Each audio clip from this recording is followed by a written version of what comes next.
അസ്സലാമു അലൈക്കും വറഹ്മത്തുള്ളാഹി വബറകാതുഹു. അല്ലാഹു റബ്ബ് സുബ്ഹാനഹു വതആല ഇസ്രായേൽ സൈനികർക്ക് കൊടുത്ത വലിയ ഒരു അള്ളാഹുവിൻ്റെ ശിക്ഷ എന്ന് തന്നെ പറയാം.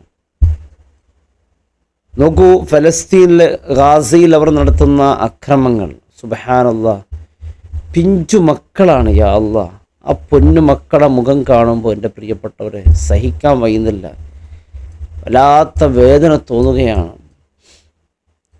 എത്രത്തോളം ആ പൊന്നു മക്കളുണ്ടല്ലോ പേടിച്ച് ആ ഒരു കുട്ടി ഒരു ഡ്രമ്മിൻ്റെ ഉള്ളിൽ ഇങ്ങനെ ഒതുങ്ങിയിരിക്കുന്ന ആ ഒരു കാഴ്ചയ്ക്ക് കാണുമ്പോൾ വലിയ സങ്കടമായി. പാവപ്പെട്ട ഒരുപാട് കുട്ടികൾ പല ഇടങ്ങളിൽ മുറിവുകൾ ബാധിച്ച്, ചില ആളുകളുടെ അവയവങ്ങൾ നഷ്ടപ്പെട്ട് പേടിയോടുകൂടി ഭയത്തോടുകൂടി ഇടക്കിടക്ക് ഈ ആയുധങ്ങളുടെയും യുദ്ധത്തിൻ്റെയും ആ ഒരു ചിത്രം ആ മക്കളുടെ ആ ഒരവസ്ഥയ്ക്ക് കാണുമ്പോൾ വലിയ സങ്കടമുണ്ട്. അല്ലാഹു റബ്ബ് സുബ്ഹാനഹു വതആല എത്രയും പെട്ടെന്ന് അവൻ്റെ ഒരു കാവൽ, ഒരു രക്ഷ അള്ളാഹു നൽകി അനുഗ്രഹിക്കട്ടെ. എൻ്റെ പ്രിയപ്പെട്ടവരെ, നമുക്ക് വലിയ സന്തോഷമെന്ന് പറയാം. കാരണം ഇസ്രായേൽ സൈനികർ അനുഭവിക്കുന്ന ശിക്ഷയെന്ന് തന്നെ പറയാം. ഇപ്പോൾ പുതിയ പുതിയ റിപ്പോർട്ടുകൾ കേൾക്കുമ്പോൾ നമുക്ക് ഗാസയിൽ ഒരുപാട് അക്രമങ്ങൾ നടത്തുന്നുണ്ട്. അവർ ധൈര്യമായിട്ട് തന്നെ പൊരുതുന്നുണ്ട്. അവിടുത്തെ ചെറിയ കുട്ടിയോട് ചോദിച്ചതാണ്, നമ്മുടെ നാട്ടിലേക്ക് വന്നിരിക്കുന്ന നിനക്ക് സുഖമായി സന്തോഷത്തിൽ കഴിയാ. ഒരു ഉസ്താദ് ചോദിച്ച, നിൻ്റെ നാട്ടിലേക്ക് വാ, നിനക്ക് വേണ്ടി എല്ലാം ചെയ്ത് തരാമെന്ന് പറഞ്ഞപ്പോൾ അയാൾ പറഞ്ഞ് അവിടെ ഷഹീദാകാൻ പറ്റുമെന്നാണ്. അവരിങ്ങനെ ആഗ്രഹിച്ച് നിൽക്കുകയാണ്, കാരണം ഷഹീദാകാൻ വേണ്ടി. അവർ മാനസികമായി വലിയ ഹാപ്പിയിലാണ്, വലിയ സന്തോഷത്തിലാണ്. അവർക്കിതൊന്നും ഭയമേ അല്ല, ഇതൊന്നും പ്രശ്നമേ അല്ല ഇവിടുത്തെ ആളുകൾക്ക്. എന്നാൽ എൻ്റെ പ്രിയപ്പെട്ടവരെ, ഇവിടെ ഏറ്റവും കൂടുതൽ ശിക്ഷ അനുഭവിച്ചു കൊണ്ടുള്ളത് ഇസ്രായേൽ സൈനികരാണ്. വലിയ ശിക്ഷ തന്നെ പറയാം. കാരണം അവർ മാനസികമായി അനുഭവിച്ചു കൊണ്ടിരിക്കുന്നത്, ഒരുപാട് സൈനിക ജോലി തന്നെ നിർത്തിപ്പോയി. കാരണം മാനസിക രോഗമായി ചില ആളുകൾ ഭ്രാന്തന്മാരായി കഴിയുകയാണ്. കാരണം ഈ കാഴ്ചകളും ഈ രംഗങ്ങളും, ആ കുഞ്ഞുമക്കളിങ്ങനെ കൊല്ലുന്ന രംഗങ്ങളും പലരും കണ്ടത് സഹിക്കാൻ പറ്റുന്നില്ല, ഈ അക്രമം. കാരണം അവർക്ക് തുടർന്ന് പോകാതും പറ്റുന്നില്ല. അവർക്ക് കിട്ടുന്ന നിർദ്ദേശങ്ങൾ അനുസരിച്ച് അവരുടെ മുന്നോട്ട് പോകുമ്പോൾ ചില ആളുകൾ അതിന്ന് ഒഴിവായി പോവുകയാണ്. പലരും ഉറക്കത്തിന് പെട്ടെന്ന് എഴുന്നേൽക്കുന്നു, ഹട്ടാസിക്കുന്നു, കരയുന്നു. പല രംഗങ്ങളാണ് പലയിടങ്ങളിൽ നിന്ന് കേൾക്കുന്നത്. അടുത്ത് തന്നെ ഒരു സൈനികൻ പറയുന്ന വാക്കുകൾ കേട്ടത്, ഞാൻ ജീവിച്ചിട്ട് ഒരു കാര്യമില്ല എന്നാണ് പറയുന്നതാണ്. കാരണം ഞാൻ ആ കുഞ്ഞുങ്ങളെ കൊല്ലുന്ന ഓരോ രംഗങ്ങൾ കാണുമ്പോൾ, ഞാൻ നടക്കുമ്പോൾ, ഇരിക്കുമ്പോൾ, കിടക്കുമ്പോൾ എനിക്കെപ്പോഴും ആ രംഗങ്ങളാണ്, ആ ദൃശ്യങ്ങളാണ് എന്നിലേക്ക് വരുന്നത്. അതുകൊണ്ട് ഞാൻ ആകെ തളർന്നിരിക്കുകയാണ്, എനിക്കൊന്നും വേണ്ട, വല്ലാത്തൊരു മാനസിക ഭ്രാന്ത് പിടിച്ചിരിക്കുകയാണ് എന്നാണ്. സൈനികന്മാരൊക്കെ ഒരു മാനസിക ഭ്രാന്ത്, മനസ്സിന് സമാധാനമില്ലാത്ത എന്ത് ജീവിതമാണ്. ഫലസ്തീൻ ഗാസയുടെ മക്കളാണെങ്കിൽ വലിയ അവർ സന്തോഷത്തിനാണ്. അവർ ഇത്രയെല്ലാം അവിടെ കാണുമ്പോൾ അവരുടെ മനസ്സിലൊരു വിശ്വാസമുണ്ട്, നാം മരിച്ചാൽ, നാം ഷഹീദായാൽ അള്ളാഹുവിൻ്റെ സ്വർഗത്തിലേക്ക് എത്തും, അള്ളാഹുവിൻ്റെ സ്വർഗത്തിലേക്ക് പോകാൻ വേണ്ടി കാത്തു നിൽക്കുകയാണ്. അവരുടെ ഓരോ വാക്കുകൾ കേൾക്കുമ്പോൾ ഓർമ്മ വരുന്നത് സ്വഹാബത്തുൽ കിറാമിനെയാണ്.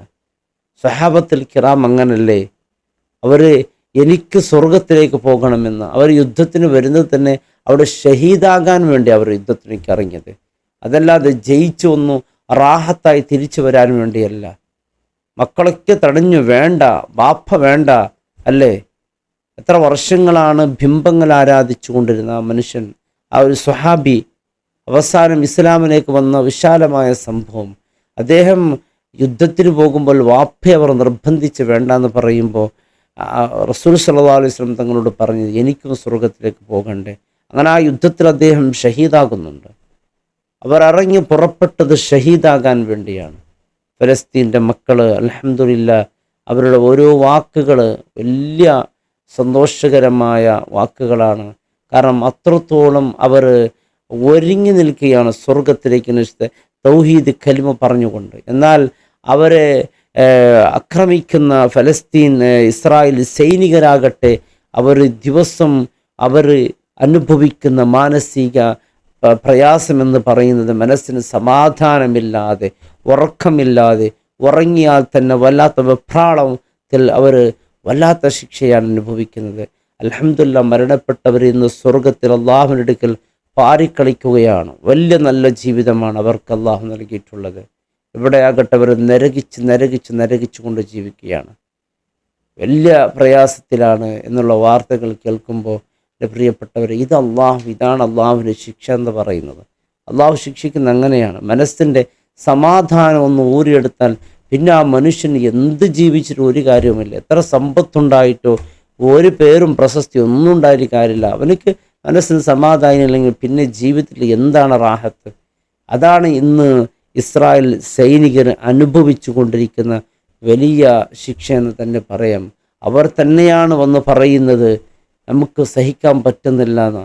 അവർ തന്നെ പറയുമ്പോൾ നമുക്ക് മനസ്സിലാകുന്നുണ്ട് അവർ എത്രത്തോളം മനസ്സിന് സമാധാനമില്ലാതെ വലിയ സങ്കടത്തിൽ ജീവിക്കുന്നുണ്ട് എന്നത്. അവരുടെ വാക്കതും കരഞ്ഞുകൊണ്ട് അല്ലേ അവർ പറയുന്ന ഓരോ വീഡിയോകൾ നാം പലപ്പോഴും കണ്ടവരാണ്. അൽഹംദുലില്ലാഹ്, അതേ സമയത്ത് ഗാസയുടെ ഫലസ്തീൻ്റെ മക്കളൊക്കെ പറയുന്ന വാക്കുകൾ എന്ത് സന്തോഷകരമായ വാക്കാണ്. എത്ര ആർജവത്തോടു കൂടിയാണ് ഉത്തുറുക്കു എന്ന് പറഞ്ഞുകൊണ്ട് അല്ലേ അവരുടെ ആ വാക്ക്, ആ പറയുന്ന ആ വാക്ക് കേട്ട് അവർ പേടിച്ചു പോകുന്നു. അവരുടെ ആ വാക്കിൻ്റെ മുമ്പിൽ അവർക്ക് പിടിച്ചു നിൽക്കാൻ പറ്റാത്തൊരവസ്ഥയാണ്. പല വീഡിയോകൾ കണ്ടവരാണ്. അല്ലാഹു റബ്ബ് സുബ്ഹാനഹു തആല അവരെയും ഞങ്ങളെയും ജന്നാത്തുൽ ഫിർദൗസിൽ അള്ളാഹു നൽകട്ടെ. ഫലസ്തീൻ്റെ മക്കൾ പുഞ്ചിരിക്കാതെ കണ്ട് അന്ത്യനാൾ അടുക്കുകയില്ലെന്ന് മുത്തായ റസൂൽ പഠിപ്പിച്ചതാണ്. ആ ഒരു മനോഹരമ കാഴ്ച തീർച്ചയായും അവർ കാണും.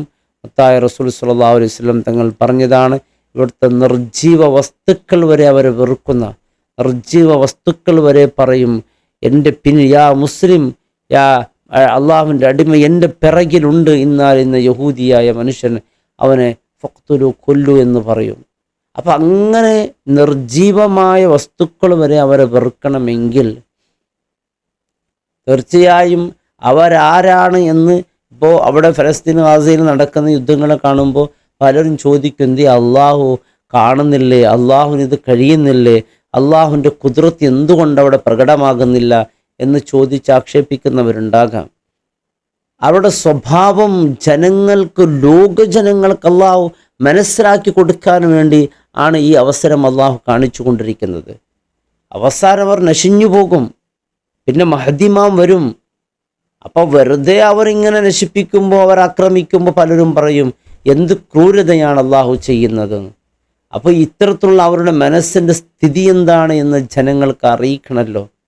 അവർ കൊല്ലാൻ അർഹത ഉള്ള വ്യക്തികളാണോ എന്ന് അറിയിക്കണമെങ്കിൽ ഈ കാഴ്ചകൾ കാണണം. അവരാരാണ് എന്ന് ലോകം അറിയാൻ വേണ്ടിയാണ് അള്ളാഹു ഇങ്ങനെ വിട്ടു നിൽക്കുന്നത്. ലോകം അറിയണം ആരാണിവർ, ആരാണ് യഹൂദികളുടെ അവസ്ഥ എന്താണ്, അവരുടെ മനസ്സിൻ്റെ നിലം എന്താണ് എന്ന് ലോകത്തിന് കാണിച്ചു കൊടുക്കാൻ വേണ്ടിയാണ് അള്ളാഹു ഈ അവസരം കാണിക്കുന്നത്.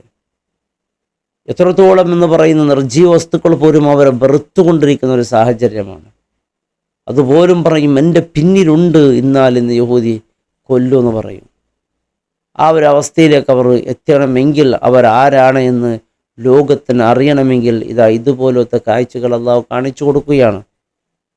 പക്ഷേ ഈ സമയത്ത് നമുക്ക് വല്ലാത്ത വേദനയുണ്ട്, നമുക്ക് സങ്കടമുണ്ട്. നാം സങ്കടപ്പെടൽ അനിവാര്യമാണ്, ദുആ ചെയ്യൽ അനിവാര്യമാണ്, നമ്മുടെ സുഹൃത്തുക്കളാണ് അല്ലേ, നാം ചെയ്യണം.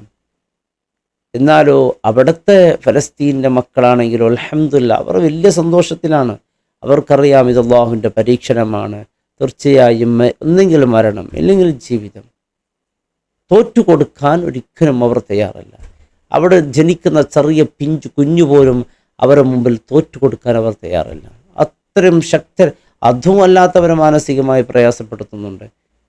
അവർക്ക് അടിമപ്പെടുത്താൻ വരെ സാധിക്കുന്നില്ല എന്നുള്ളത്, അതാണല്ലോ ഏറ്റവും വലിയ വിഷയം. അടിമപ്പെടുത്തുക എന്നുള്ളതാണ് അവരുടെ ലക്ഷ്യം. ആ ലക്ഷ്യം അവർ പൂർത്തീകരിക്കാൻ അവരെ കൊണ്ട് സാധിക്കുന്നില്ല. ഇതവർക്കങ്ങ് സഹിക്കാൻ പറ്റാത്തൊരവസ്ഥയിലേക്ക് എത്തുന്നു. അല്ലാഹു റബ്ബ് സുബ്ഹാനഹു തആല മൺമറഞ്ഞ എല്ലാവർക്കും ഷഹീദിൻ്റെ പ്രതിഫലം അള്ളാഹു നൽകട്ടെ. പിഞ്ചു മക്കളൊക്കെ കണ്ടു നിൽക്കാനോ അത് നോക്കി നിൽക്കാൻ നമുക്ക് സാധിക്കാത്തൊരവസ്ഥയാണ്. അള്ളാഹു ആ പൊന്നു മക്കൾക്ക് അള്ളാഹു സലാമത്ത് നൽകി അനുഗ്രഹിക്കട്ടെ. അസ്സലാമു അലൈക്കും വറഹ്മത്തുള്ളാഹി വബറകാതുഹു.